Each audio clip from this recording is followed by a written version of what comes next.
அன்புள்ள மகர ராசி அன்பர்களே வணக்கம். கார்த்திகை மாத ராசி பலன்கள். கார்த்திகை மாதம் நவம்பர் 17ஆம் தேதி பிறக்கிறது. தங்களுக்கு தற்சமயம் சனியினால் குருவினால் நன்மைகள் கிடைக்கும். குருவின் பார்வை மகர ராசிக்கு ஏற்படுவதால் நன்மைகள் அதிகரிக்கும். பொருளாதாரம் தேவைக்கு ஏற்ற வகையில் திருப்திப்படுத்தும் வகையில் கைக்கு கிடைக்கலாம். புதிய ஒப்பந்தங்கள் வரும். நவம்பர் 18ஆம் தேதி குரு வக்கரம் அடைகிறார். அந்த வகையில் குரு வக்கரம் பெறுவதால் சிறு பண தட்டுப்பாடுகள் ஏற்படலாம். இருந்தாலும் காரியங்கள் கடைசி நேரத்தில் கைகூடிவிடும். கார்த்திகை 11ஆம் தேதி விருச்சிக ராசிக்கு சுக்கிரன் செல்கிறார். அவர் லாபஸ்தானத்திற்கு வரும்போது தொழில் போட்டிகள் அகலும், வருமானம் அதிகரிக்கும். இன்னும் ஒரு தொழில் செய்யலாமா என்று எண்ணம் உருவாகும். உத்தியோகத்தில் உள்ளவர்கள் விஆர்எஸ் பெற்றுக்கொண்டு சுய தொழில் செய்யலாமா என்று மனம் ஈடுபடும்.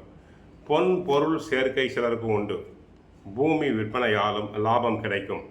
வீட்டுக்கு தேவையான அத்தியாவசிய மற்றும் ஆடம்பர பொருட்களை வாங்கி சேகரிப்பீர்கள். பிள்ளைகளின் நலன் கருதி எடுத்த முயற்சிகள் தாராளமாக வெற்றி பெறும். கார்த்திகை 20ஆம் தேதி தனுசு ராசிக்கு செவ்வாய் செல்கிறார். அவர் விரையராசிக்கு வருவதால் சொத்து விற்பனையால் லாபம் கிடைக்கும். என்றைக்கோ வாங்கி போட்ட சொத்து இன்றைக்கு பல மடங்கு உயர்வு கிடைத்து லாபம் பெறுவீர். வாகனங்கள் பழுது வைக்கிறதே என்று நினைத்தவர்கள் புதிய வாகனம் வாங்குவதில் அக்கறை காட்டுவீர்கள். பழைய வாகனத்தை விட்டுவிட்டு புது வாகனம் தாங்கள் வாங்கலாம். புகழ்பெற்ற ஆலயங்களுக்கு சென்று வரலாம். புனித பயணங்கள் சென்று வரலாம். அடுத்து கார்த்திகை 20ஆம் தேதி புதன் பகவான் விருச்சிக ராசி செல்கிறார். சிலருக்கு வெளிநாட்டில் இருந்து நல்ல நிறுவனங்களிலிருந்து நல்ல அழைப்புகள் வரலாம். நல்ல வருமானம் கிடைக்கும். பெண் பிள்ளைகளின் சுப சடங்குகள் நடைபெறும். சமூகத்தில் பெரிய மனிதர்களின் சந்திப்பால் நட்புறவு பலப்படும். அடுத்து உத்தியோகத்தை பொறுத்தவரை இதுவரை இருந்த கடுமை வெகுவாக குறைய ஆரம்பிக்கும். உயர் அதிகாரிகள் தங்களிடம் நட்பு பாராட்டுவர். புதிய வேலைக்கு முயற்சி செய்து வரும் மகர ராசி அன்பர்கள் தாராளமாக முயற்சி செய்யலாம். வேலை இழந்தோருக்கு வேலை கிடைக்கும். குடும்பத்தை விட்டு பிரிந்தவர்கள் குடும்பத்துடன் சேரலாம்.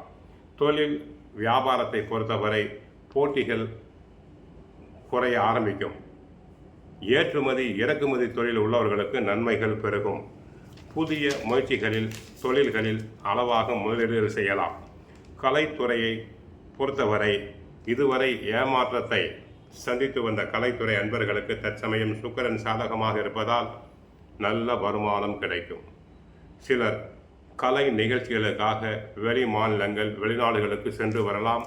அதனால் ஆதாயம் அதிகரிக்கும். சினிமா நடிகர் நடிகைகளுக்கு புது பட வாய்ப்புகள் கிடைக்கும். வருமானம் உயரும். மக்களிடையே செல்வாக்கு உயரும்.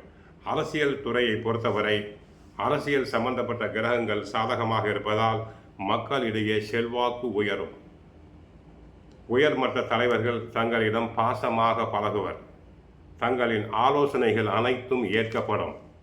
தங்களுக்கு என்று ஒரு தனி இடத்தை பிரித்துக் கொள்வீர்கள். அரசியல் தலைவர் ஒருவருடைய நட்பு ஆதரவு கிடைப்பதால் அதனால் அந்தஸ்தை பெறுவீர். மாணவர்களுக்கு படிப்பு சம்பந்தப்பட்ட கிரகம் சாதகமாக இருப்பதால் படிப்பில் நன்றாக படிப்பீர். நல்ல மதிப்பெண்களை பெறுவீர். போட்டித் தேர்வுகளில் கலந்து கொண்டு பரிசு பாராட்டுதல்களை பெறுவீர். சிலர் உயர் கல்விக்காக வெளி மாநிலங்கள் வெளிநாடுகளுக்கு சென்று வரலாம்.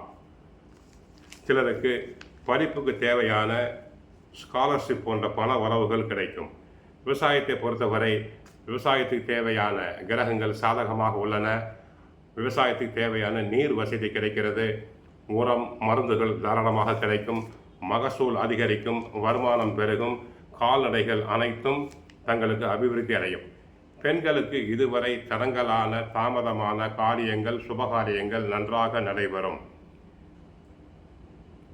குழந்தை பாக்கியம் இல்லாத பெண்களுக்கு சுக பிரசவம் உண்டாகும். நல்ல குழந்தைகள் உருவாகும். ஆகவே பெரும்பாலான கிரகங்கள் சாதகமாக உள்ளன. இந்த வாய்ப்பினை தாங்கள் நன்றாக பயன்படுத்திக் கொள்ளுதல் வேண்டும். இதுவரை கடன் வாங்கியவர்கள் பண வருவாய் அதிகமாக இருப்பதால் பழைய கடனை அடைக்க முயற்சி செய்தல் வேண்டும். கோவிலுக்கு சென்றால் ஆஞ்சநேயரை வழிபடுங்கள், பைரவரை வழிபடுங்கள், விநாயகரை வழிபடுங்கள். தங்கள் கஷ்டங்கள் அனைத்தும் குறையும். வாழ்க வளமுடன், மங்களம் உண்டாகட்டும்.